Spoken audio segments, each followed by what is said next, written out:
enjoy the session, and it's my pleasure to introduce our presenters today. Cheryl Aschenbach, she's the Secretary to Academic Senate and English Professor at Lawson College. Professor Amber Gillis, Professor of English at Compton, SLO Coordinator and Faculty Coordinator, and Roy Shahbazian, Santa Ana College. And all your presenters today are from the Academic Senate for Community Colleges Accreditation Committee.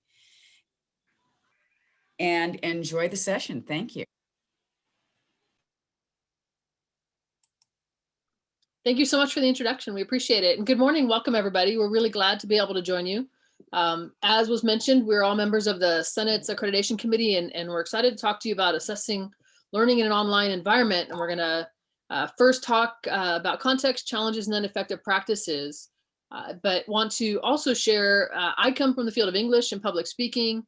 Amber comes from English and humanities, and Roy comes from mathematics. So we're coming at this from different perspectives. And I think we all had some experience, at least teaching online, just not exclusively online prior to this. And so we encourage you, we see this as an opportunity for a discussion, dialogue with you and between all of us. And so we're gonna ask, certainly weigh in via chat. We'll use breakout rooms a little bit and look for your input and have you unmic when it's time. So please consider this a conversation, even though we're the ones kind of facilitating it. So next slide, please. So we kind of set this up in the framework about the COVID-19 pandemic, because we ourselves have had to make some shifts, as well as working alongside and hearing our colleagues as they've considered shifts, reaching back to last March and continually adjusting since then. Whether we taught entirely face-to-face or partially face-to-face previously, we've obviously had to give some thought to how we assess in this new, changing and demanding environment for many. And so just looking some at next slide, talking some about some of the challenges that we have. But let's first think, as we think back to March and the moment when we all had to go online, or the time when we transitioned and then have adjusted for summer or for fall, and now even coming into spring for those that have started, what's one thing that was once important in your classroom that really doesn't seem as important anymore? For me, it was some of the little small stakes interactions and having to recreate that kind of environment to create the community in my course in really different ways, and considering how to evaluate and what kind of stakes to make that ideally as low stakes as possible to encourage that engagement. Roy, Amber, what are some of your things? And then others, please add your ideas in the chat. What was important, what's not now?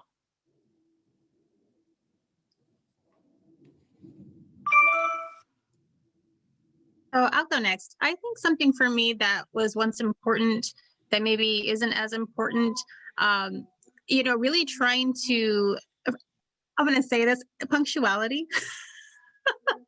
When I'm teaching and, even in a synchronous classroom, I think there's this idea that, yes, we still want students to be present. Yes, they need to be engaged.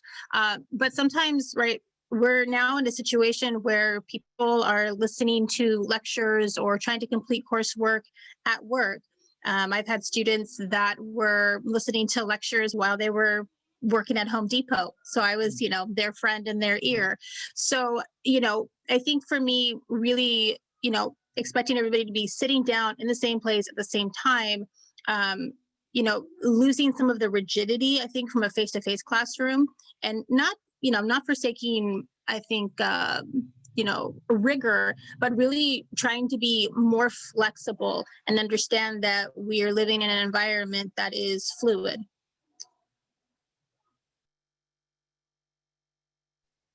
For me, in my particular circumstance, the class that I'm teaching now is a fully online class, and obviously before had some classroom classes. And one of the things that's certainly different is learning students' names.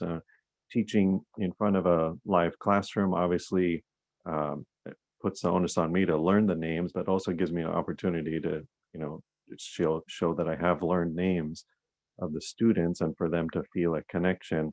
And now with a fully online class that doesn't have a synchronous component to it, their names are on every communication. And so there's less of an opportunity for that. you know, because it's a little easier for me to have their names all the time, but that is a different factor. And then I'll say a little bit more about assessment later on in the talk. Thank you to those that added ideas in the chat. You know, Cheryl, having the handouts on Canvas so they're available to students every time, right? That's a great practice to use, and you know, we're adjusting to that, obviously. I actually really like not having to walk into a classroom having made copies, and you know, just it's there for them. And once I can get it up, and ideally the sooner I can get it up, the earlier they can access it. You know, talking about cameras, and we're going to talk a little bit about that briefly, but asking them to turn on the camera, that we're kind of adjusting and realizing that's in some ways intrusive and you know, anxiety driven for some students, and you know, really giving them space to split attention and engage in ways that, you know, we probably didn't ask them to engage earlier or had different expectations for. Turning assignments in on time. You know, yes, Claudia, I think we, many of us have had to be much more patient and realizing that it's not an awful thing to say this is the deadline, and it's actually, you know, really equity driven good student practice to work more flexibly with students about assignments, right? And Suzanne agreeing, more flexible attendance. Yeah, recognizing that students are you know, splitting their time and that signing in is different. Gosh, I do some synchronous. I teach public speaking as well, and so you know, dealing with internet connections, we take for granted when we're sitting on campus how strong those connections are, and when we're working with students throughout the community. And I would say rural because that's where I work, but I'm learning even our urban communities are struggling with internet connections on our students' parts and even our instructors. And so, you know, adjusting and having different expectations and patience around that, right? So, you know, we've all obviously had to make adjustments. And so I think that reflection as we go is a good one, good practice. Next slide. And I think we reach into you, Amber. Oh, Roy, I think that you start to pick this one up and we'll jump in. All right, great. Well, so looking at assessment and some of the challenges associated with that, we wanted to look at a few aspects of that. Just first, sort of looking at assessment methods, and then spending a little bit of time talking about how do we look at academic integrity in a new environment, and then briefly looking at technology and access and accessibility and accommodations. But let's start with a question here for everyone to think about. How has assessment changed in your classroom since the pandemic, and what challenges do you still have? So if you could chime in on the chat on that. Was this one that we wanted to do breakouts on, or chat good? So if you could chime in on that, looking in particular at assessment, what has changed and what challenges do you still have?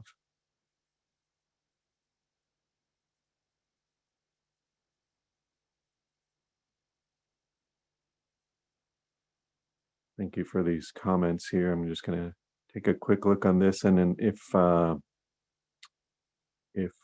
any of my co-presenters want to chime in on thoughts on this, that'd be great. There's a comment here about using low stakes assessments, auto-graded Canvas quizzes. Yeah, we'll talk a bit about that. How flexible to be about assessments now that, you know, there's less synchronicity. Having to change the questions for integrity's sake, not using the same questions in future semesters, that sort of thing, I think. Great. Yeah, and then this issue about how to build the exams. Should they be completely through the LMS or using a paper-based exam? And we'll talk about some other options. One thing that I'd like to share as a challenge, I know that we live in a world that's very fast-paced. I teach English. And so for me, I've had to find a way to build a series of, yes, low stakes, but quick turnaround assignments. But I also need time to take, longer time on assessments for things like written essays. And one of the challenges that I've had is students submitting an assignment and then 24 hours later or less than 10 hours later, getting an email where a student is asking, why isn't my paper graded yet? Has that happened to any of you since you've been online? I don't know if it's because it's the TikTok, Instagram, Snapchat, environment. Facebook is old, so sorry, I know we're on Facebook, but if you're on Facebook, that's old timey now. So all the young students are not on there anymore, apparently.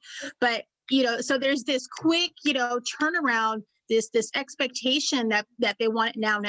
And so for me as an English instructor, I've really had to think about ways to use things like Zoom to talk through their papers. So I can, bring their papers up on the screen and then have, like an audio visual type thing with them as I'm grading their papers. It helps me turn them around a little faster as well. But when you do have, 27 to 40 students in the class and you're trying to turn papers around, for me, that has been a tremendous challenge. So I just want to put that out there because that's always rough. And I just saw Jennifer's comment, a lot of it's communication, right? Explaining to students early in our syllabus and then repeatedly as reminders, things like it takes us time. The bigger the assignment, the more time it takes us as instructors to grade. And, I always try to reinforce, like, you want to give me that time so I can give you stronger feedback, more thorough feedback, and that it's in your benefit to wait a couple more days, trying to really put that into a positive frame for students.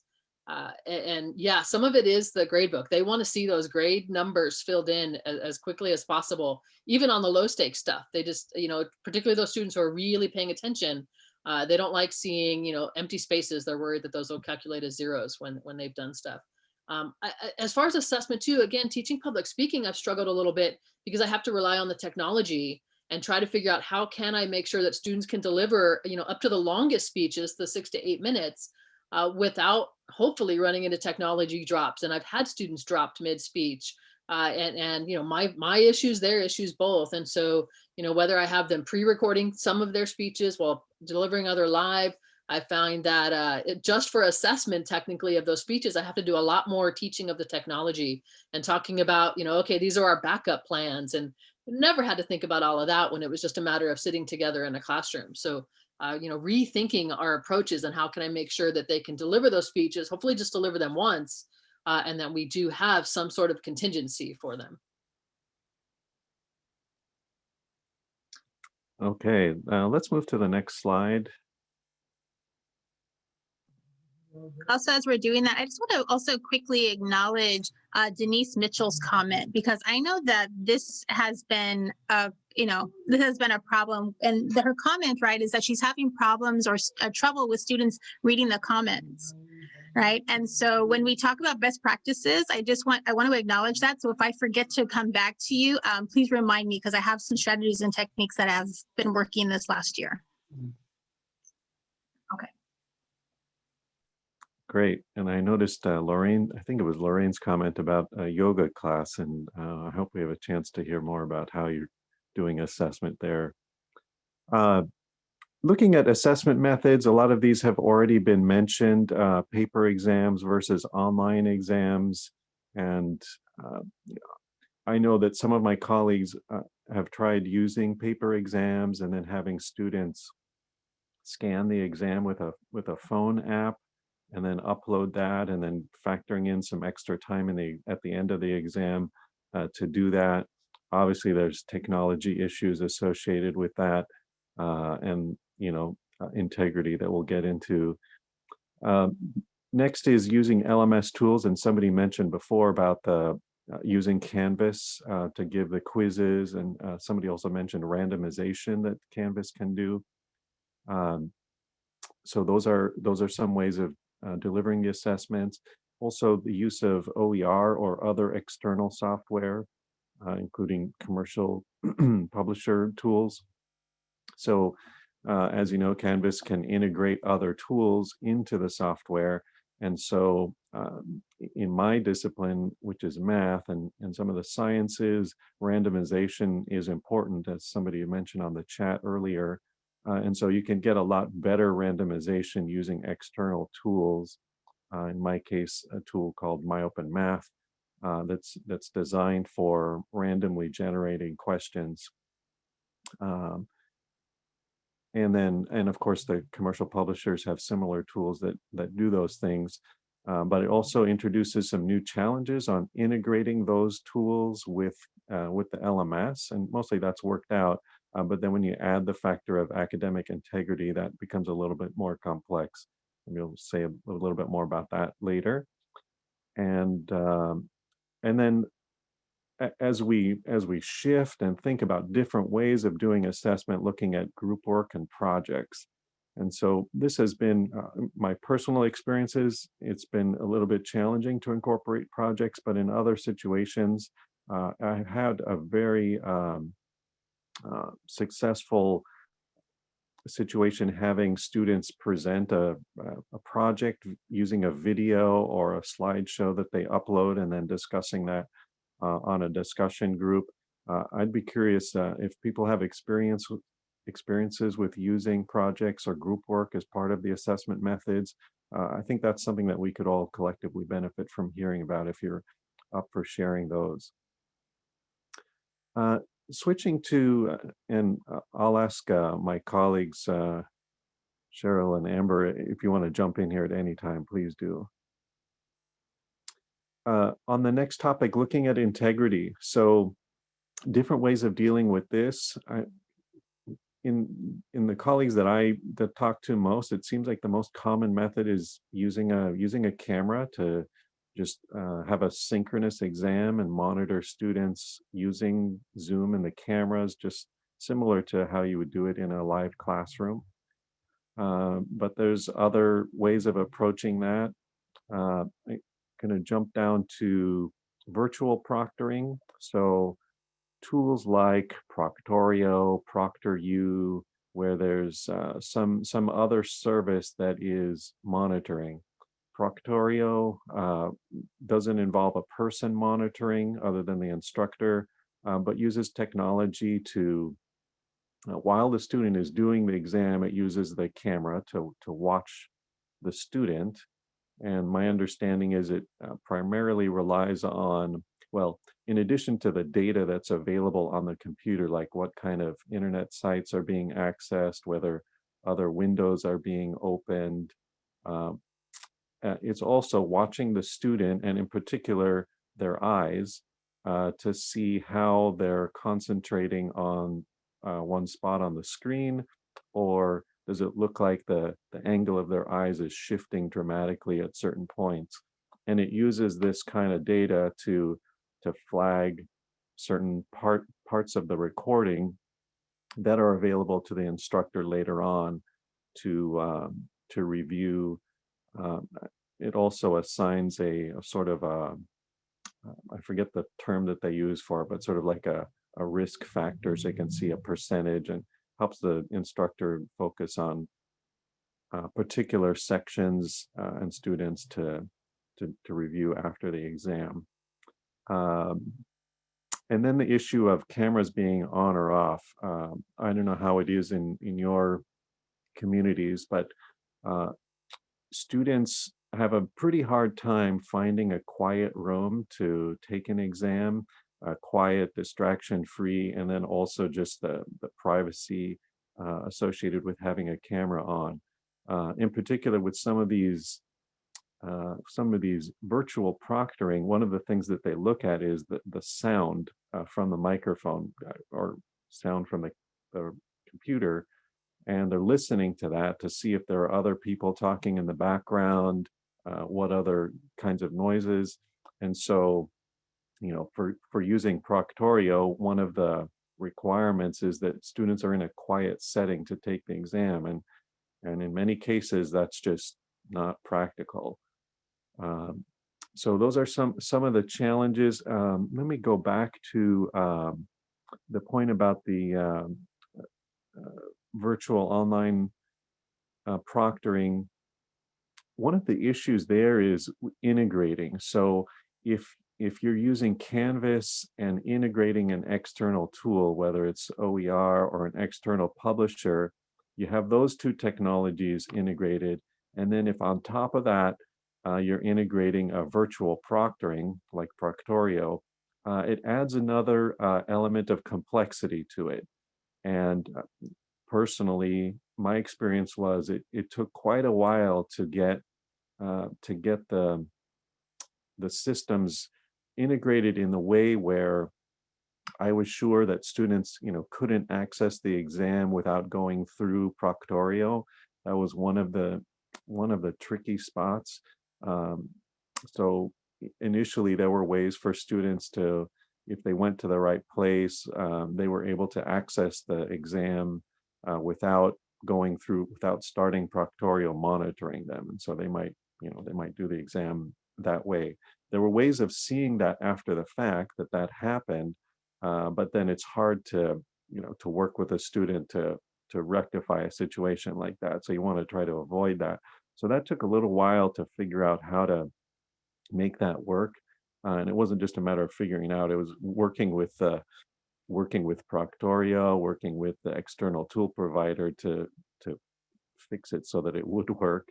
And then the complexity of it, there are so many settings.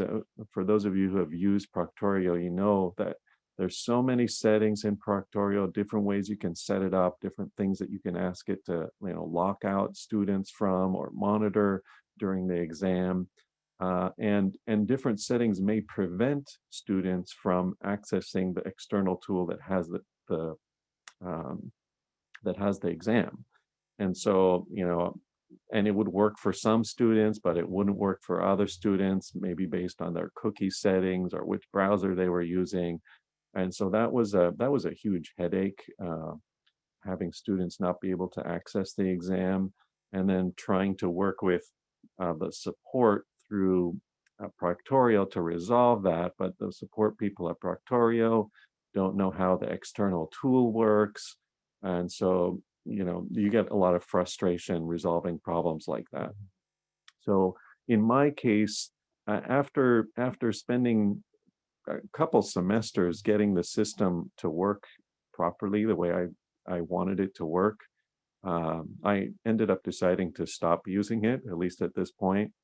And so I've now just gone to basically an honor system using the online exam integrated in Canvas and randomized questions, as you've mentioned on the chat, but not using any kind of virtual proctoring, and talking to students about academic integrity up front. But that's where I am at the moment, and I'd be curious to hear how everyone else is dealing with situations like this. I'm going to pause here to check in with my colleagues on time, and if they want to add anything here.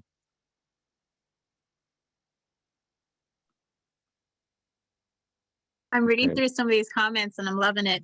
I think exams and proctoring exams, I think, is a very interesting topic. We probably could have just an entire breakout on that one topic alone. But for me, I teach also humanities. So in English, they have some timed writing and things like that. But in the humanities courses that I teach, I know somebody said, oh, if we have timed exams, they don't have time to Google.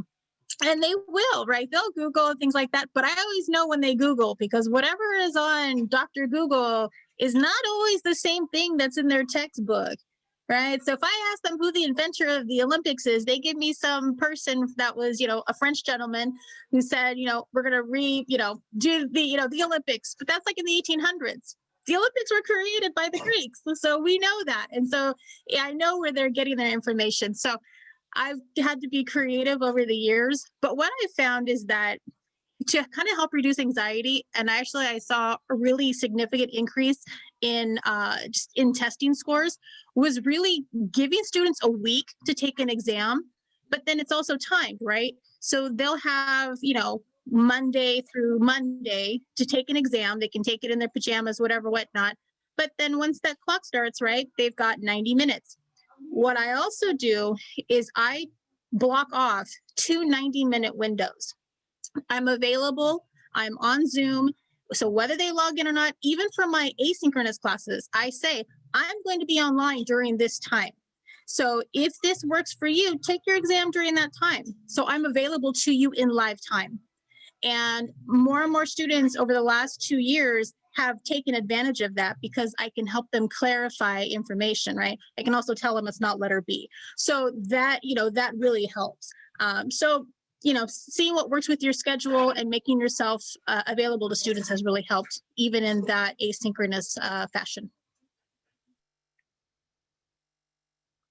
Andrea reminded me of the concept of timing the exams, and that is something that I still do, even though I ditched Proctorio, is have a time limit. And as she points out, just sort of limits the amount of time that students could maybe do some other research that if you don't want them to do that. And then I think David and Jennifer both mentioned similar concepts of using quizzes as a formative or repeatable, so that students are learning from the assessments as opposed to it just being an assessment tool exclusively. Great. I'm gonna pick up the pace here. I think we probably want to keep some time for doing breakouts. And Cheryl, I'm going to look to you to tell us where we're doing the breakouts. But looking at the technology and access, we've talked about how Wi-Fi connections have been challenging, hardware access. At my college, there was a time where we were distributing a lot of laptops. We're still doing some of that, but that was an issue. Using phones and tablets and versus laptops. I'll tell you right now, I'm using my phone to do this Zoom session, and it does have some limitations. And so those are things that students are dealing with. And then getting technology support, especially initially. I know that ITS departments across the state were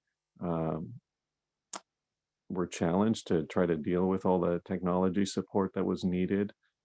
And did some heroic work on this regard. But some of the technology support comes from our LMS providers like Canvas.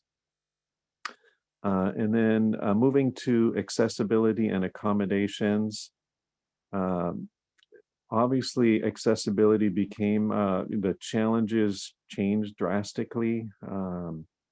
Using closed captioning for recorded videos and for live videos, having student support available in different formats than everyone had been used to, both those providing the support and the students, and then having our documents that we might have distributed in different ways, making sure that those are accessible in electronic format, and then just being able to provide adequate support where everything is maybe taking more time. So those have been challenges. Cheryl, Amber, any other thoughts on these? No, I think you covered it well. Okay, let's go to the next slide.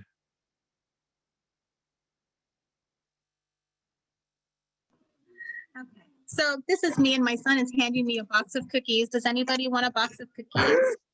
Right? So this is my toddler. He only does this when I'm about to speak, right? I always call on students when they're about to put something or have just put something in their mouth to eat.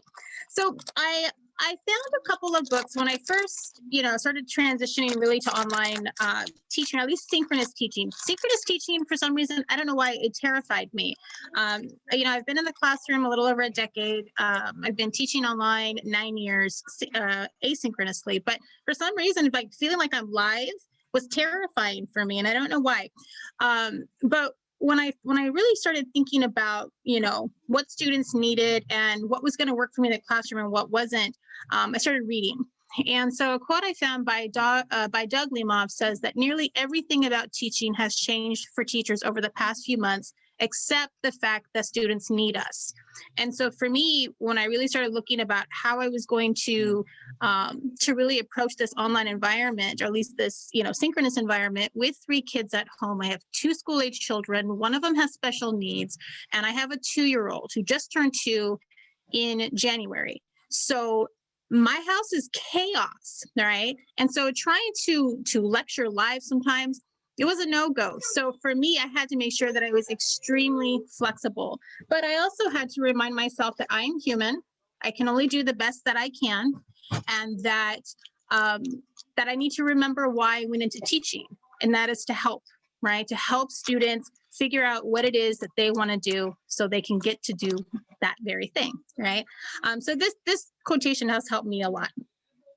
So I want to ask you just briefly, just because we're running out of time, I just want you to chew on this idea, right? How have you had to adapt, right, to your student needs, right? To their needs, to their challenges, to their situations, right? And also I would add to this, how often do you think about that, right? And how often do you write about that? Do you meditate on that? So if that's not a common practice, I would encourage you, right, to keep doing that. All right. So I'm not gonna, these are just a couple of effective practices that have worked in my classroom. So engagement right out of the gate. So I know that in this presentation, we've done a lot of talking. We've asked you to do, to participate in the chat, and you guys have been great. But sometimes the silence, right, is deafening.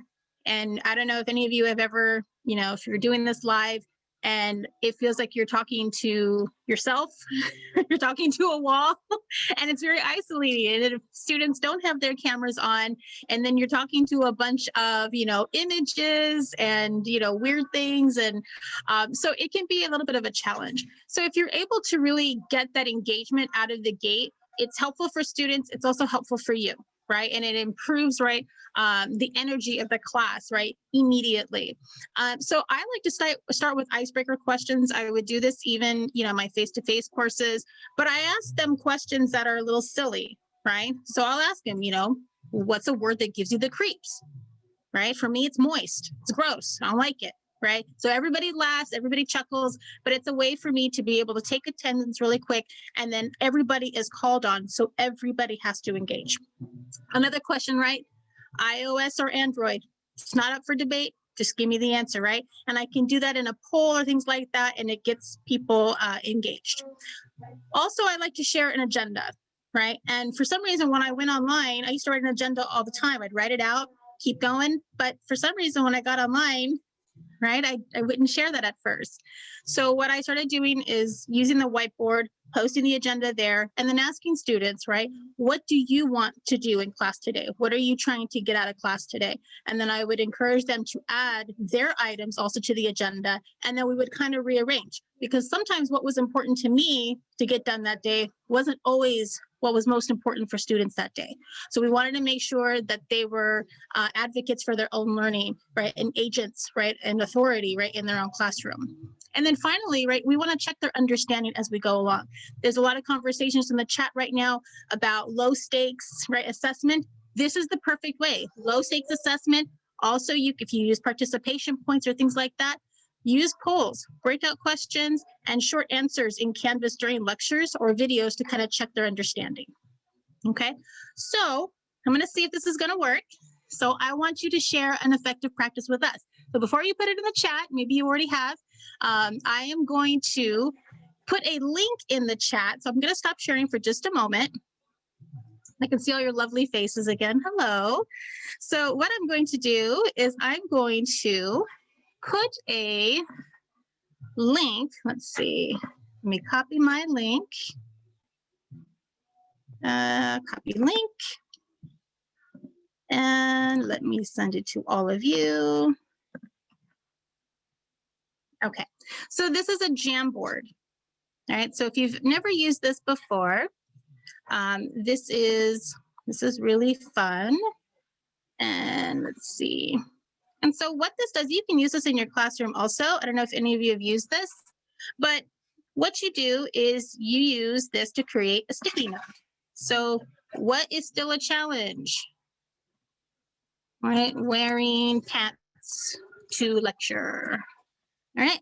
All right, because I'm at home. I don't want to. I've been eating, right? So I've created a sticky note.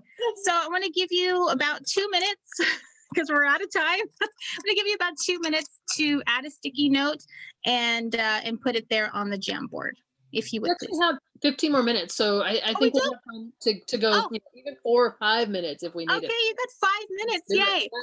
Yeah. I usually set a timer for my students, but I won't do that for you. I'll keep time for us.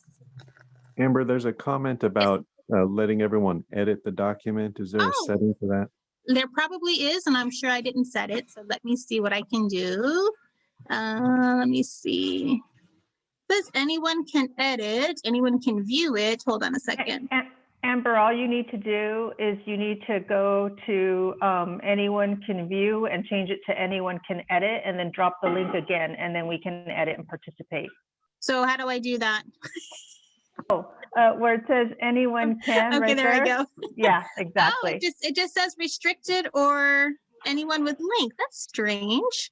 And then on the right, change the editor. There you go. Editor, there we go. then Anyone with a copy and link. Paste. Okay. Okay. I don't know why that was so hard for me. It's because I'm nervous. Okay, so let me put it in the chat again. Okay. All right. Let's try again. Sorry about that. Thank you. Did it work?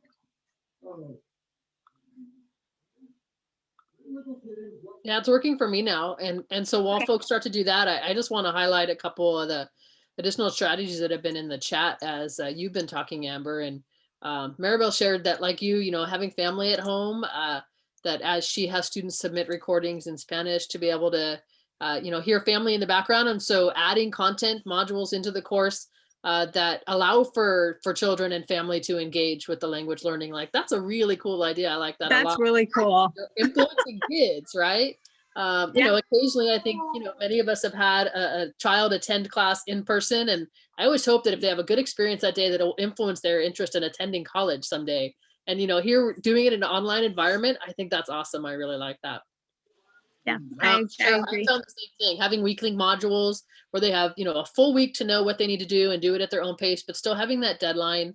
And then, you know that you can be flexible with the deadline if it really comes down to it, but, you know, giving students the agency and the power over their schedule really, and managing their time. For me, they appreciate that. And, you know, I also hear they appreciate having that deadline to work towards rather than more open-ended stuff. So.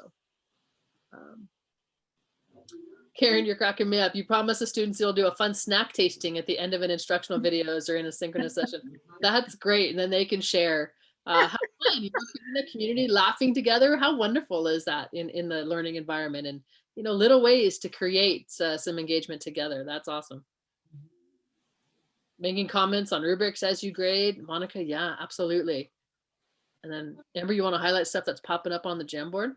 Yeah, so some of the things, and this is a big challenge, and this one is kind of right there, is active engagement, right? Can't replicate a real classroom. Yeah, and I think, you know, I'm gonna push back on that just a smidge, and I'm gonna say, what's a real classroom to you, right? So, you know, and again, that's not an attack, because this is a struggle for me as well, right? And we are here, right, assessment, right? And our goal is to make sure that students are learning. So I don't think an online environment is going to replace a brick and mortar or face-to-face type environment, but I still think that it can be an engaging place. And it's going to take us, I think, as instructors, to be flexible, to maybe try things we didn't want to try. I'm on TikTok now. I never thought I would be on TikTok. I'm on TikTok. I create grammar minutes, and what that does, right, is that, you know, it helps me become more succinct. I'm loquacious. I talk and talk and talk. So if I'm not, you know, if I'm not clear, you know, and short, sweet, and to the point, students are going to fall asleep. My voice, I don't think, is very soothing, but students are constantly falling asleep. So, you know, my kids, right, they run when they're like, oh, wow, she's going to start lecturing again, right? So I have to be mindful, right, of, you know, of myself. So, you know, also too, I think it's also important to know that everybody now is online, and there are still a variety of learning, right, strategies, or at least learning, well, what's the word I'm looking for, right, ways of learning, right? So you're still going to have students that are tactile learners. So what kinds of things can you do in an online class that's going to make things tactile? You know, what about students who have anxiety? I would tell you this, all of my introverted students, they're loving this environment, right? Because they can sit at home and they can, you know, participate, and they can, you know, they don't have to interact with anybody else except for online. So that has helped. things like this, using Jamboards, things like this, I think this does help also because it keeps people engaged. I think there's the learning curve for Zoom. I think I'm still round in the corner, but I think, we're around that curve, but I think some of us are doing much better with Zoom now. Students not coming to office hours, right, online. I had that problem sometimes before, right? I also require students to come to office hours one time, just one time. It's only, I offer them an opportunity to have extra credit, right? Even though I say it's required, I give them extra credit points. So if they don't come, I don't penalize them. But if they do come, they get extra points. Amber, I just go wanted ahead. to notice, excuse me, you've got about 9 minutes left for the session. Okay, perfect. Thank you. Somebody's asking, or is somebody pointing that with the pen? Being more flexible and willing to use alternative tools to keep students engaged. Yes, I think that was what I've just been saying, right? So thank you. Yeah, flexibility, scaffolding. I don't know about you, but I have been scaffolding more now than I ever have. And especially if you're in an asynchronous situation, that can be challenging. Right, so students are struggling, right, to build an assignment. If you give them an essay prompt, right, helping them really kind of break down and scaffold that assignment can really help. I'm looking through the comments or through the sticky notes. Has anybody mentioned anything about the use of tutoring?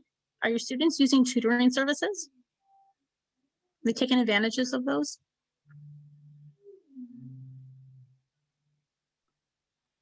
I'd love to hear if folks are, because I've had a harder time connecting students to tutoring, even though technically we have tutoring available more now than we did previously. But still getting students to engage with tutoring has been a challenge for me.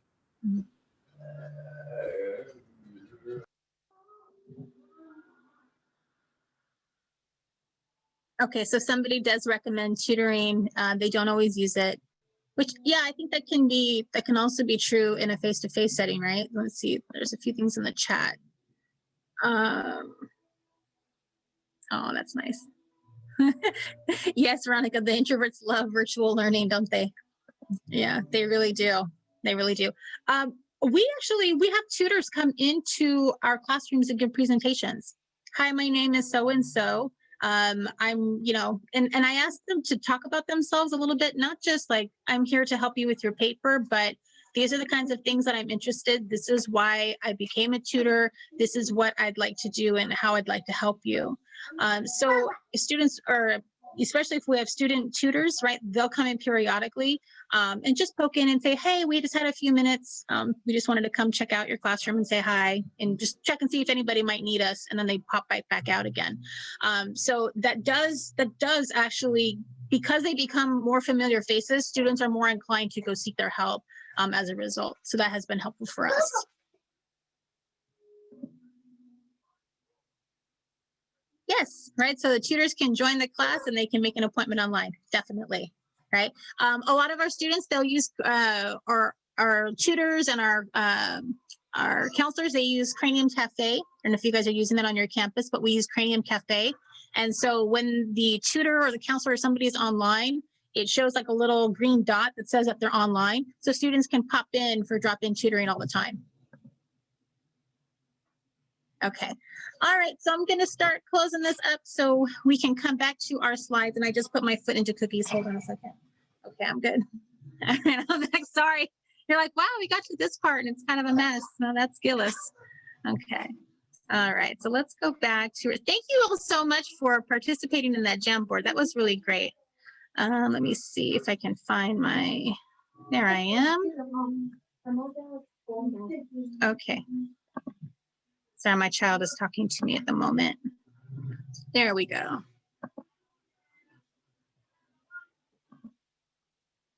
Okay, so I want to back up. All right.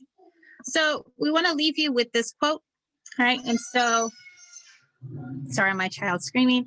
The biggest lesson we've learned from this unprecedented spring may have been one we already knew, one we learn all over again each school year.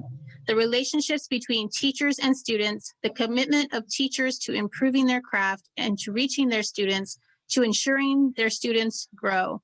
These are still what matter most. Yeah, and that's fantastic. And we've spent a lot of time thinking or talking even about delivery practices, not just assessment, but I really think that indicates how important it is for us to think about our classes, obviously holistically, and that we can't think about assessment until we think about the delivery and the support and the engagement with our students. And so thank you so much to all of you for sharing your ideas, such fantastic strategies, as well as, being aware of your challenges and, continuing to put our students first. Amber, I think really if you could go back to that quote and we could leave that there, we'd be happy to engage in questions for the next 5 minutes. But thank you for all that you are all doing to serve your students well and to help them to grow. Amber, Roy, other thoughts? And then, absolutely others chime in.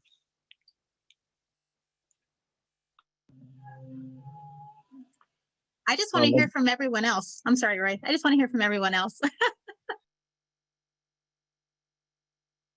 And you, Roy, go for it. Well, we've been focusing on assessment of students, but I think in a time where we're making drastic changes to our courses, it's also helpful to assess our classes. And so using student surveys and the kinds of tools that we use for delivering quizzes can also be used for getting feedback from students on how things are going and what they would want to see more. So one more dimension to that. That's a great point. All you wise folks, share a word of wisdom with us, with all of us. Patience. And if you make a mistake, oh well, just laugh. I always do that. Sometimes we want to teach perfectly, and then things happen. Like my son right now, he's singing. Of course, I have a presentation next, and I don't know how that's gonna be. So you're probably gonna see, Amber. But we just go with the flow and be happy, and just be patient. And we're doing an awesome job. We're experts and we can do it. So I always think about that, stop just being so perfectionist and, go with the flow, things that the students need us and we have to be there for them. So I always think about that. Thank you, Claudia. That's a fantastic reminder to be flexible, and it's okay to be imperfect, right? And no matter what, just have joy. If we share joy, our students will feel more joyous and more engaged with what we're doing. Co-teaching, presenting and chatting like we're doing in this presentation, like that's a great strategy, Denise, to have that, or Jennifer, to have that opportunity. No, wait, who said it? It moved too fast. Lorraine, sorry. Great stuff. Yeah, just remember that we are kind to our students, but to be kind to yourself, right? And I know I said it earlier, there's only so much you can do. My students saw my son break the cabinet door. They were like, he's behind you. And I was like, I'm aware. And the whole cabinet pantry door was like on its hinge.